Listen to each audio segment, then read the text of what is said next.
Well, good afternoon. It's a great pleasure to be here and talk with you about where technology is going. I believe there's an incredible opportunity today to use technology to make businesses more effective. These tools are really revolutionary, and they will make business far more global, far more rapid, far more competitive than ever before. Now, we've always thought of the computer as a computation device, but that model has become outmoded. More and more, we have to think of the computer as a communications device. And I think this is the key tool of the information age. Well, PC volumes have continued to grow. In fact, we recently passed the milestone of having more PCs sold on a worldwide basis than TV sets. And that shows where the future really lies. Now, as the power of the processor has been driven up, the PC architecture can take on the most demanding computing tasks. And we're very close to being even more powerful than very, very expensive mainframes. A few years ago, this same success loop I talked about for PCs started taking place for the server.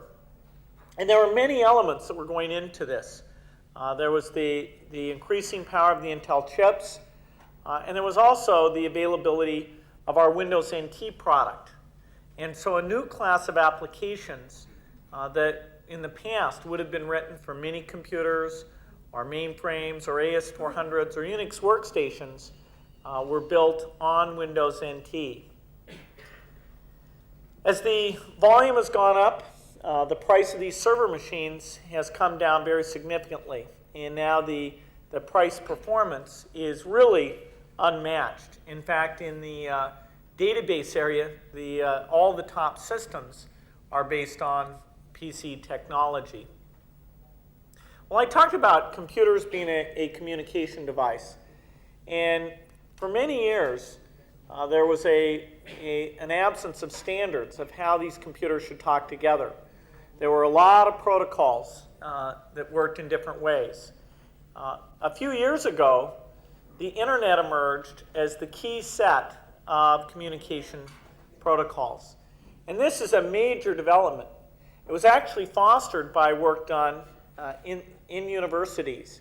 And it was kind of a surprise that it moved very rapidly out into the commercial sector and gained critical mass. Today we have a worldwide network written to these common protocols. At the transport level, this is the TCP/IP protocol.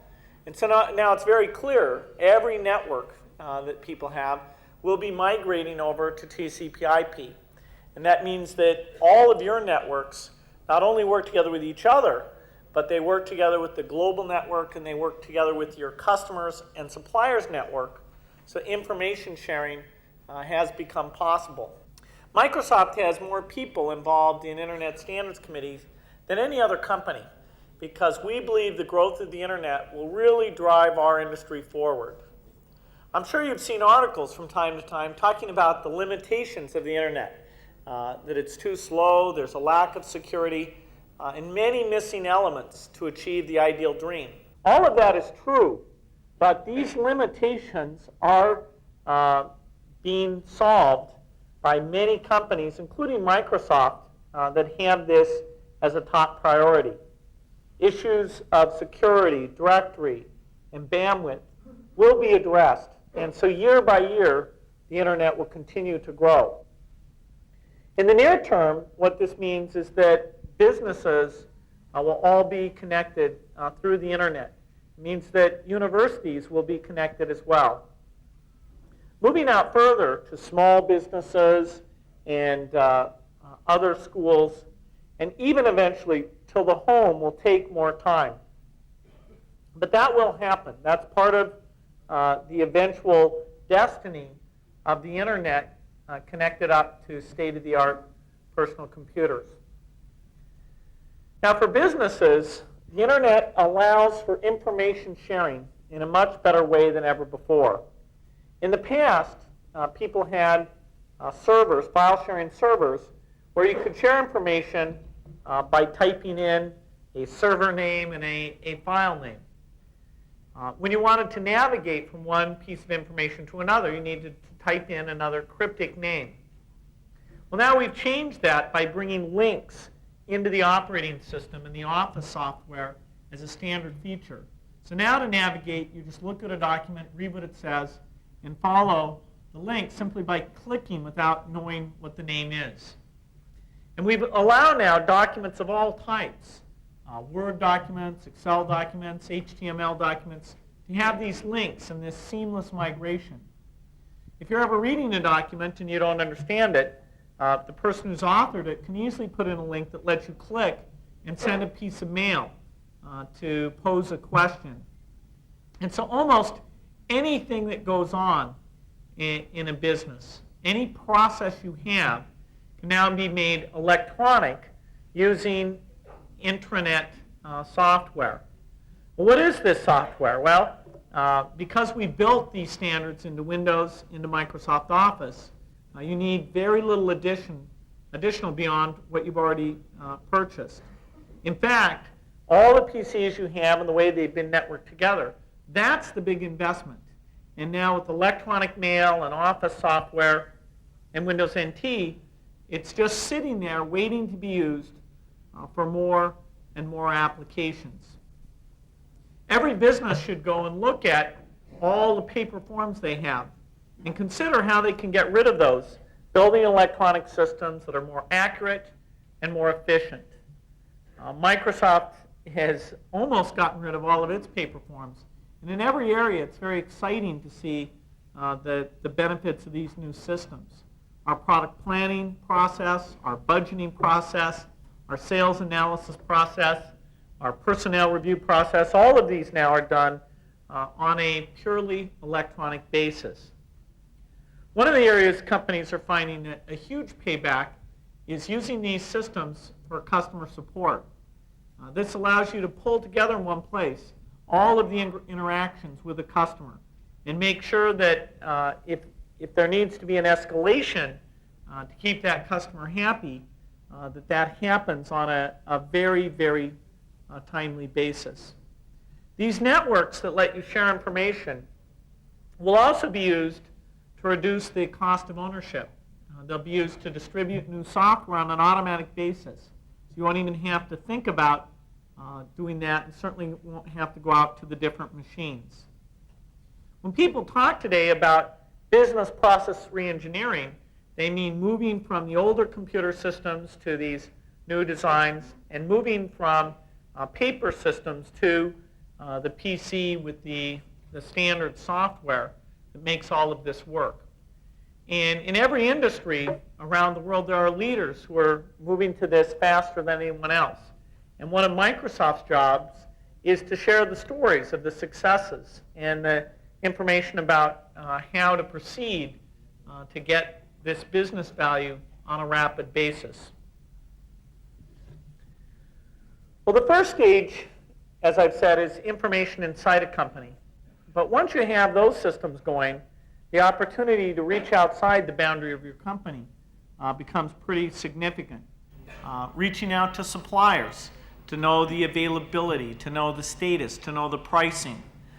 Reaching out to customers to let them see the status of their account and get more detail than they could otherwise. Even in the extreme case, using the internet as a place to do transactions. And so if you have something that you want people to bid on, you post that up on the internet and use special software like the electronic commerce software we built on Windows NT to let people post their bids. Or anytime you want to transact business, you can use the search capabilities of the net to find out people who might be interested in working with you. Even markets that are poorly mediated today, like consulting offerings or part-time work, can be handled very effectively through the internet. So one thing the internet is, it's the world's most efficient marketplace where everybody can meet and use electronic means to sort out who wants to buy and who wants to sell the same type of product. You can think of having companies that do lots of business online. Today, when I want to buy a book, I simply go out to the internet and search through a list of hundreds of thousands of titles and buy at a very low price, and it's delivered to me within 24 hours. Likewise, if I want to book travel reservation, I do that through the network, and it's far easier. I can see more choices because the online internet database has pictures of all the hotels and lots of background, and immediately tells me what's available and what's not available, and creates a trip itinerary, including printing out maps and everything that I need to know. Far better than previous systems would have been.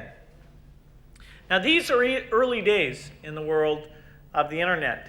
People are still figuring out what kind of user interface makes sense. They're figuring out how to present, for example, banking information so people enjoy banking online. One of the things we can do is keep track of everyone that comes and visits an internet site. And that becomes an unbelievable marketing database because you can tell who's coming back, what they're looking at, and analyze it in ways that would never have been possible in the past. The Microsoft Internet sites taken together are the most popular set of sites on the Internet. And every morning when I go in, I can look and see what's hot on our site, what people are paying attention to, and what the feedback is. Is there a product that people have particular complaints about, or part of the site they would like to see that's far, far better? We get an immense amount of activity, many millions of hits a day. Our developer area is one of our most active. People who go to that area spend over 40 minutes. The other thing that's very popular is free software. Whenever we put up free software, we get millions and millions of hits, people coming in to get that, which I guess is not a surprise. But it means that we have to make sure to have lots and lots of capacity every time we put up a new product. Microsoft's greatest growth is coming from large companies building networks of personal computers. And our core expertise is building high-volume software. Software like the operating system or the productivity tools that are used on a global basis. We've made a decision to stick to that area.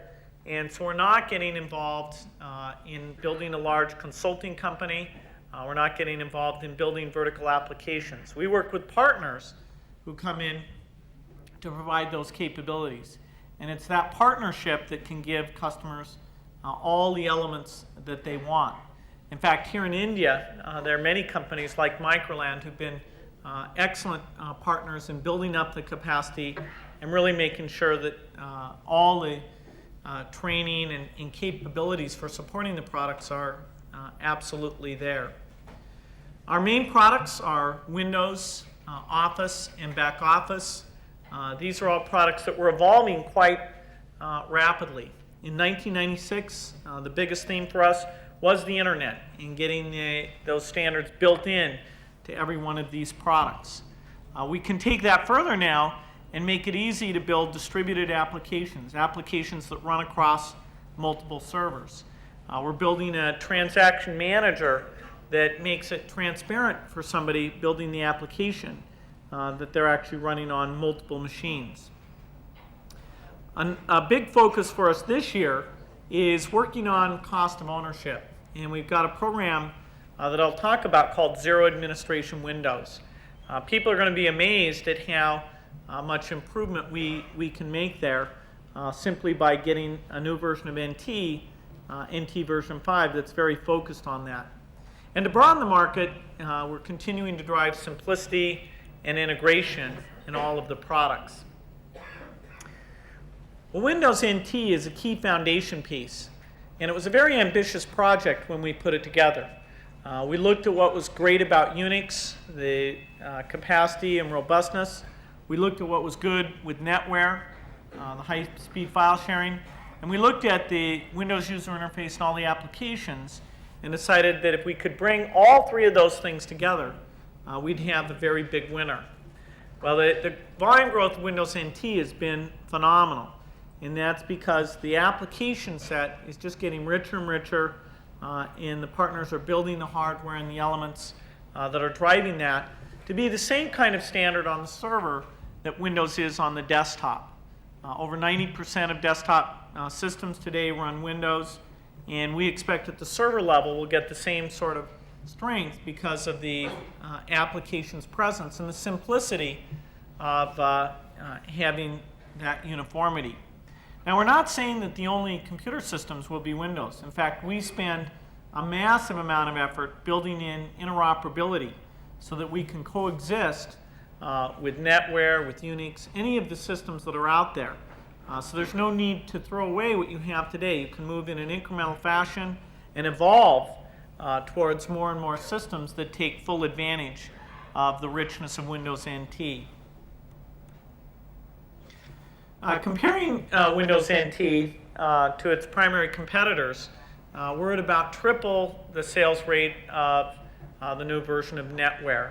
And in terms of Unix, of course, there's two ways to look at Unix. There's many different forms of Unix: HPUX, AIX, Solaris, SCO, and a number of others. And unlike Windows NT, where it is absolutely identical across all the systems, these different versions of Unix have different user interface and different application interfaces. At the core, there's a common element. And in fact, we've made sure that that's part of Windows NT. The so-called POSIX standards, all the rich Unix utilities, everything you expect in a generic Unix is in Windows NT. Partly because a lot of Unix runs on very expensive hardware, people are clearly moving to the Intel platform. They're also seeing the richness of what's built into NT. The internet richness is simply one of the areas we've been expanding in the last year. Now, on top of Windows NT, we have a number of products, and we've used a term just like the Office term we use for the desktop. We've got the individual components, but we tie them together where you only have to have one directory, so the security is easy to watch, seeing the events, and managing the system. It's all done in one place. More and more, that's so-called web-based management. So any place you go where there's a browser, you can reach in and see what's going on in the system. At the desktop level, we're continuing to evolve Office. As I say, building in links was a key element to this last version, building in rich search capabilities, and then lots of things inside each of the major applications. The room for innovation there is still very, very strong. The feedback we get from our users is a key element of everything we do.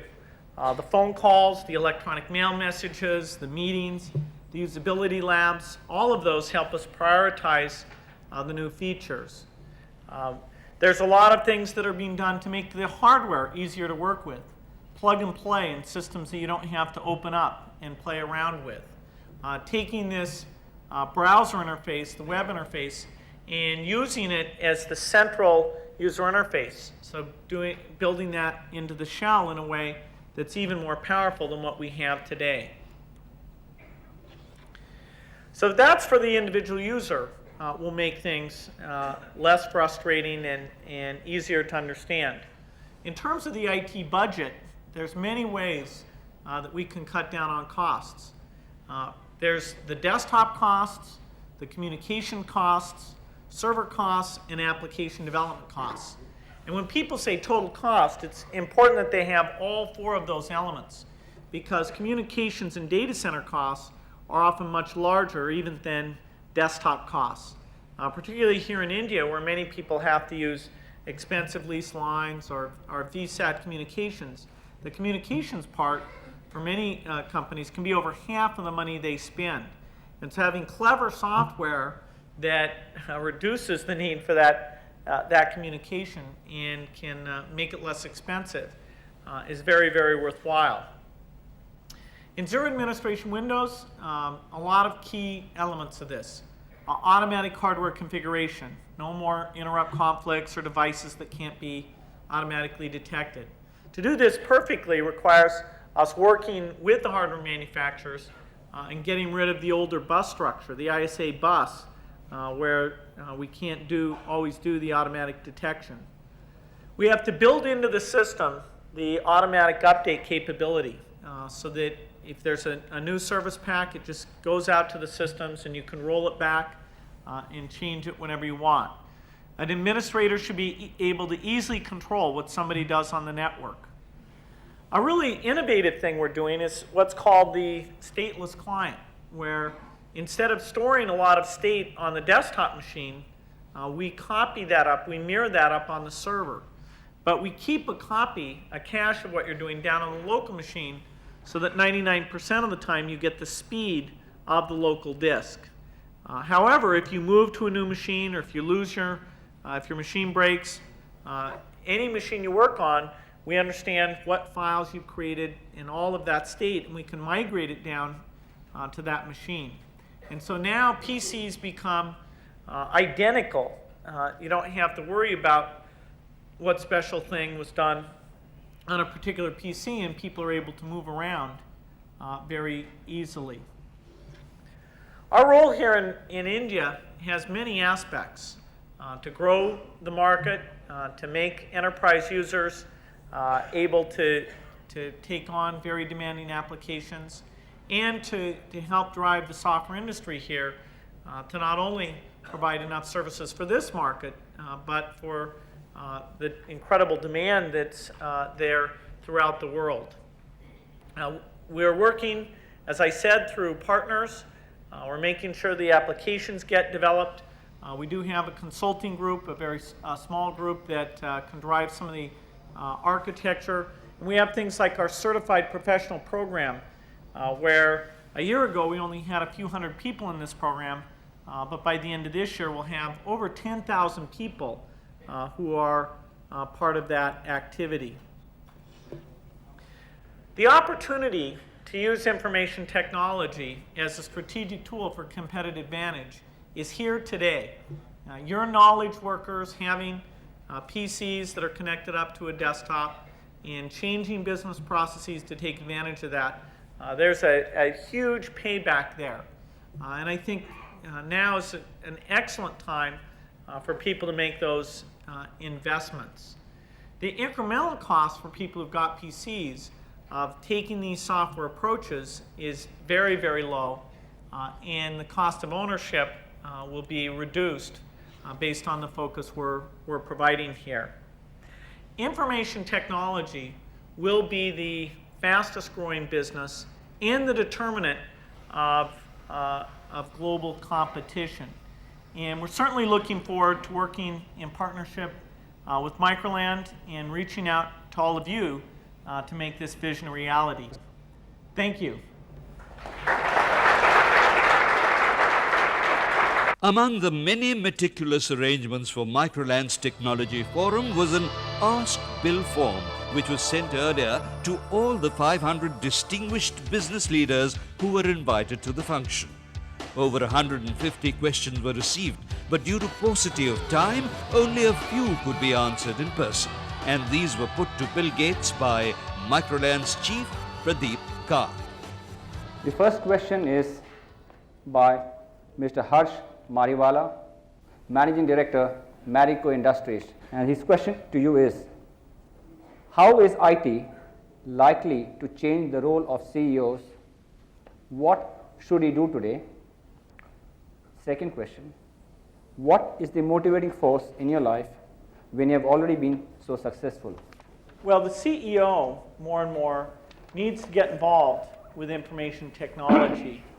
The ideal is for the CEO to be a personal user, to send electronic mail, to read their electronic mail, and to use the online systems to monitor what's going on inside the company, to look at the sales, look at the forecasts, and there's a lot that you can do to make sure that you're running your business in the best possible way. I think that if a CEO isn't familiar with these tools, there's no way that the leadership will be there to get all of the workers involved. I'm not saying that special systems or applications should be built for the CEO. That's the last thing you want. You want everybody to see the same numbers and work with the same things. So I can, when I'm looking at our sales number, if I mail somebody a link to that, then it's the same spreadsheet that they're always working with. And so the first thing is to have comfort and familiarity with the systems. And then you can take your imagination about where you're trying to take your business and see how the tool will allow that to happen. In terms of motivation, I like my job because every day it's a fun job. Every day I get to learn new things. It's a fast-moving business. I get to work with very smart people inside Microsoft and in the partners that we work with. And I get to see those people develop into business leaders. It's also very motivating to see users of these products, seeing people whose jobs have been made more interesting, seeing companies who are able now to reach out to customers around the world, to see children at a very young age, even 2 or 3-year-olds, who love the interactivity and who it drives them to learn new things because it engages their curiosity. So I'm a big believer in the PC and what an empowering tool it is. The original vision of Microsoft, a computer on every desk and in every home, is still quite some ways away. Even in the United States, we're only about 1/3 of the way to achieving that goal. And Microsoft Research is working on computers that can talk, computers that can listen to speech, computers that can see with little video cameras, and computers that can learn. And so Windows in the future will have all of those capabilities. And only then will I feel like the original dream is being achieved. And so certainly there's a lot of fun work between now and then. Thank you, Bill.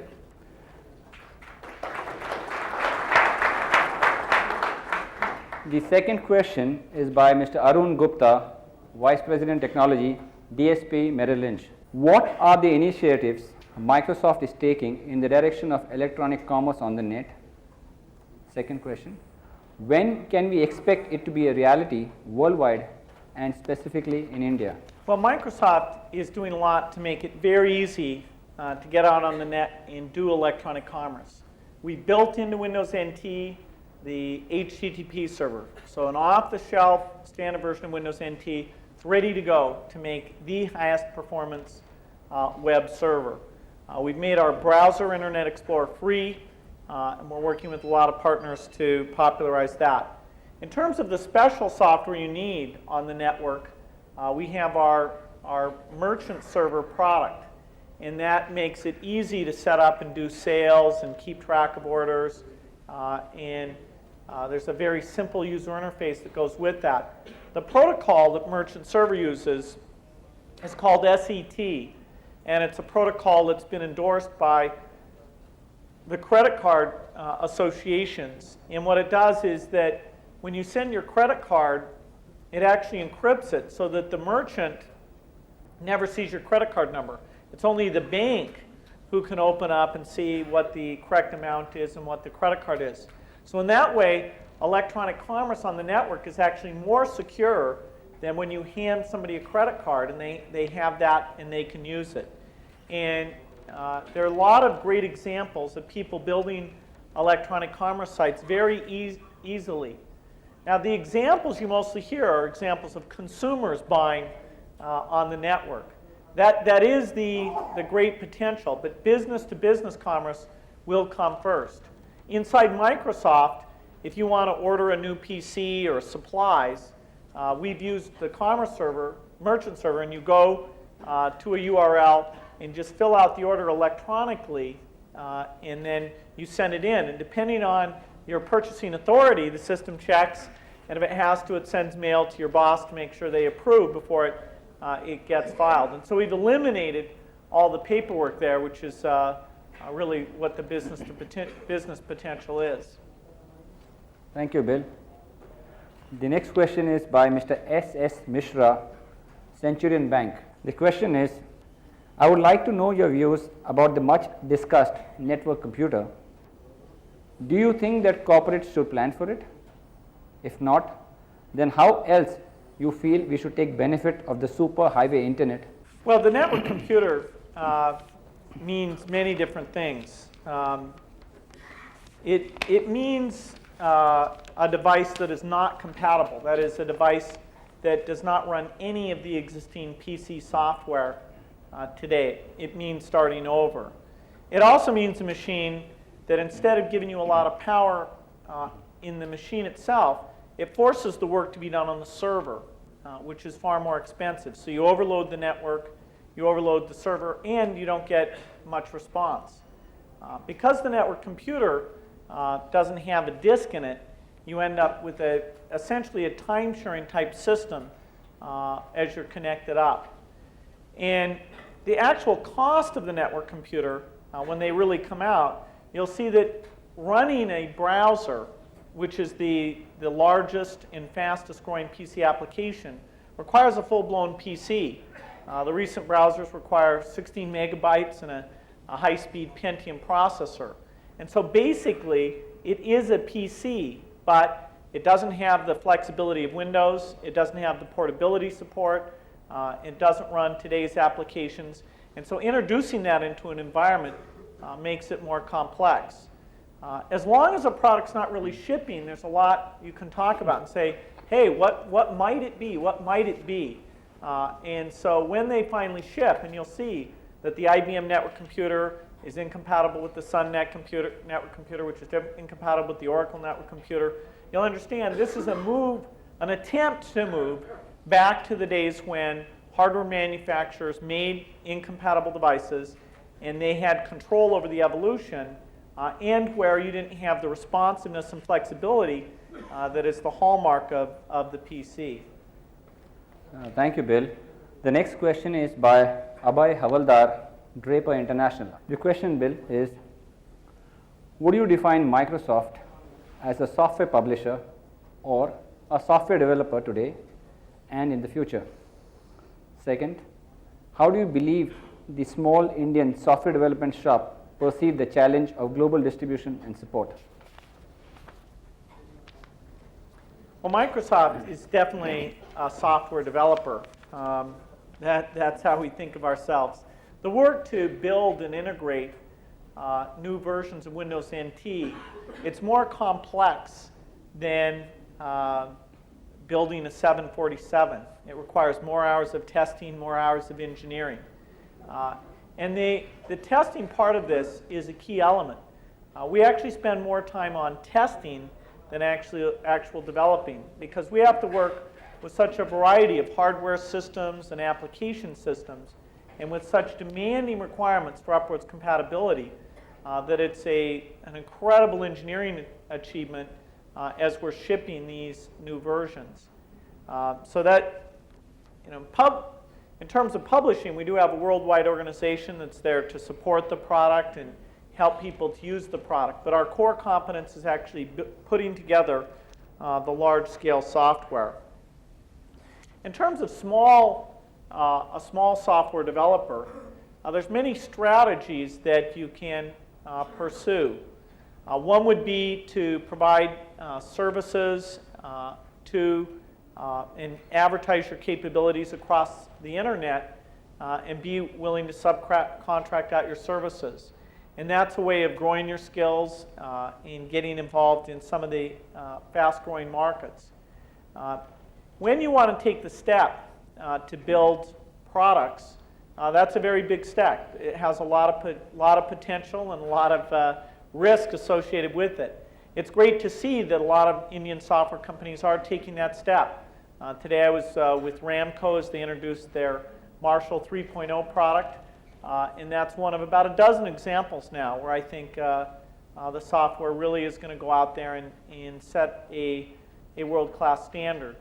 In terms of the numbers of people, for the foreseeable future, a lot more will be involved in project or support type work, and there's nothing wrong with that.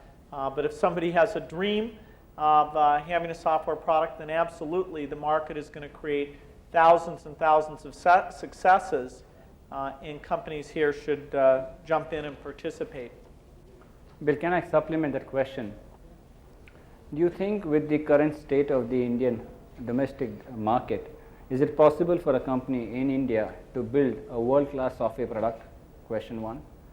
Second, and if you leave aside the ERP space, why is it that there is no other country outside the US which has built a global product? Well, that's it. I'll take the second one first. It is amazing how this industry mainly has US companies as leaders. The US market is still about 45% of the overall market for software. And the customers there tend to be buying the highest end hardware, and it's the most demanding market. And so it really helps the companies there. If you can compete and win customers in that market, you're likely to do very well throughout the world as the demand for those same features emerges in the other markets. And I think that will change. I don't think the U.S. Position will remain as strong as it is today. There's simply too many companies that have seen the success stories and are going to jump in and do very, very good work. And the internet makes it a lot easier to get out there and know what's going on. And it's a key reason we're here in this country is to help companies attack those opportunities. In order to be successful, I think you can't just work with customers here in India. You have to have some key customers that you're working very, very closely with in the United States. Because software design is an iterative process where you give somebody a product, they give you feedback, you improve it. When we do a beta test, it's amazing how much interest we get, how much feedback we get. So it's easy for us because we're well known. But if you want to get into the market, you have to find some customers you can work with, and because you'll be very responsive to them, they'll work with you. And so having some key customers, both to learn from and to cite as an example in the United States, I'd say that's a key element of for any global software company. SAP, which is the only one of the top 10 that's outside the United States, it's a German company with ERP software. They've built a fairly large California office now. And you don't have to do development in the United States, but you've got to have liaison and a real hands-on feel for what customers are asking for in that market. Thank you, Bill. The next question is by Mr. Umesh Shenoy, Canback Computer Services. And the question is, you had some time back stated that Microsoft is only a technology provider and not a competitor to the banks. What proactive role Microsoft is planning in the emerging borderless, deregulated banking environment?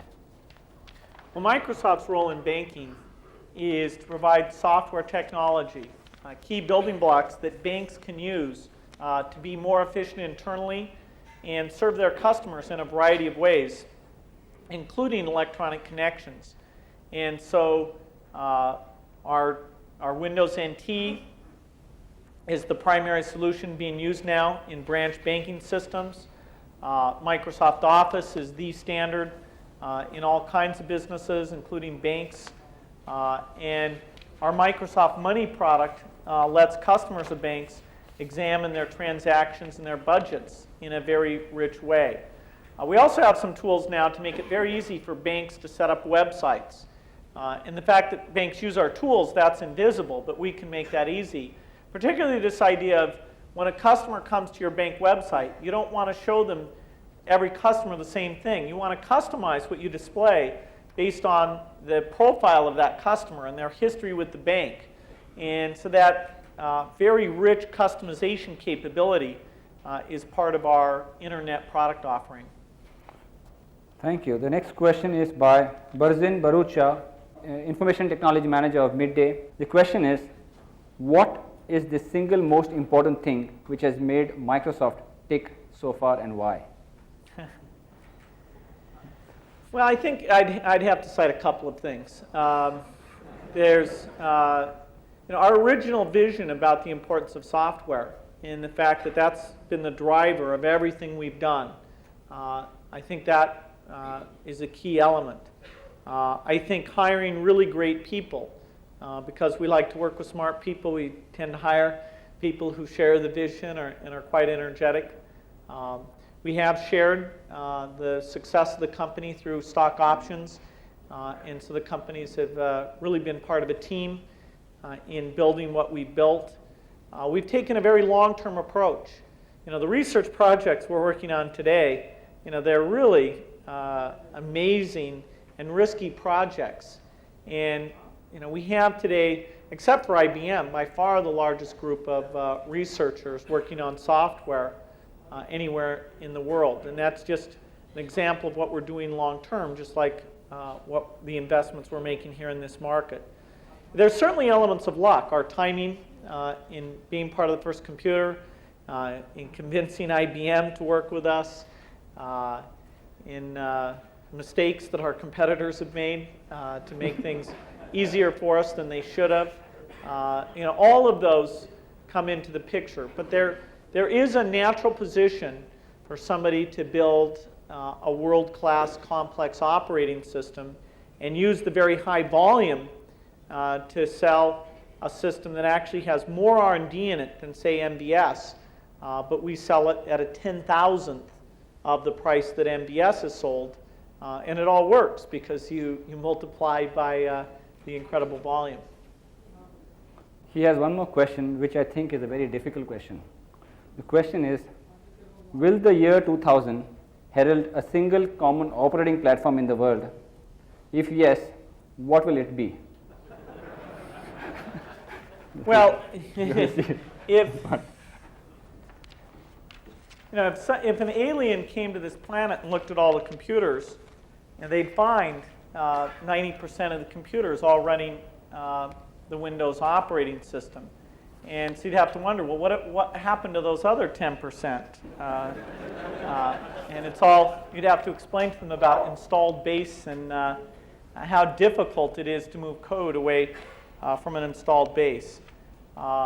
There's still going to be people using other systems, but the percentage of new systems that use PC technology and use Windows as a platform will continue to go up because we've just taken a volume approach to the market that is driving the software applications. I'm certainly biased in answering that question, but I don't think anybody could get up here and say that fragmented Unix, which is going down in desktop volume, or OS/2, or Macintosh, or any, I don't know what system they bring up, that those things are going to have a stronger position in the marketplace.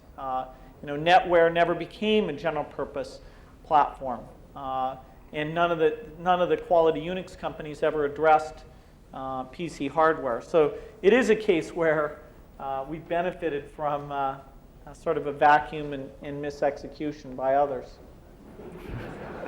Bill, the last question for this session. This question is by Mr. Partho Chatterjee, Chief Accountant, ITC Limited, Calcutta. The question is, enterprise computing demands a minimum standard of communications-related infrastructural facilities to be in place. Given the below par level of such services in India, how do you envisage the usage of currently available technology by Indian companies to achieve any level of enterprise computing? I think this is a tough problem, and the issue of improving the telecommunications infrastructure has come up in every meeting I've been in, and in particular talking with the representatives of the government. They seem to be aware that this is a bottleneck for India, and I feel confident that they'll be smart about addressing that. You've got to have a quality network, and it's got to be very, very low cost. That's what the internet is all about. And optic fiber technology keeps getting cheaper. The routers keep getting cheaper. There's no reason that shouldn't be in place. There are some clever techniques that can be used in software to deal with unreliable communication systems. The replication software we have in NT can deal with the idea that the line doesn't work most of the time. But the line's got to work some of the time, or else you just can't move the bits at all. And you could have schemes where you use write once CD-ROM and have people carry those from place to place, but you give up a lot of the immediacy and the efficiency of these systems if they're not connected together. And although the VSAT approach is sort of a stopgap, it's just too expensive to be the ultimate solution. There's got to be an optic fiber-based solution that connects the major areas together. But with the right initiatives, even in 2 or 3 years' time, you ought to be able to see a huge improvement in that. Bill, a last question. What will you advise CEOs of Indian companies?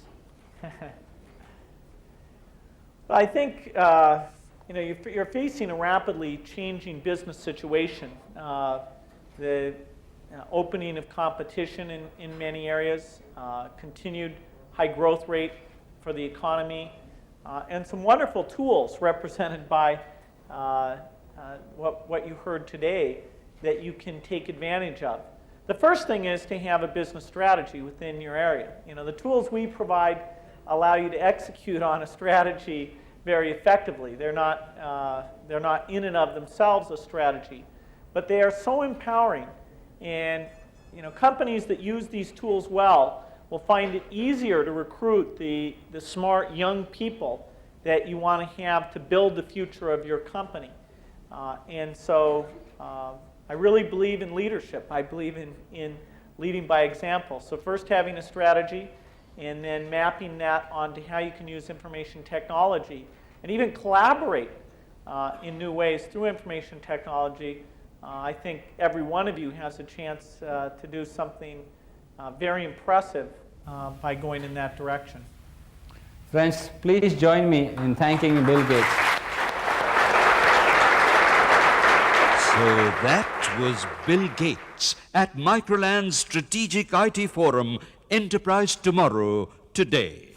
Bill Gates, the world's richest man, the wizard of computer software, whose vision and drive have helped to generate ever-widening avenues for knowledge and its communication.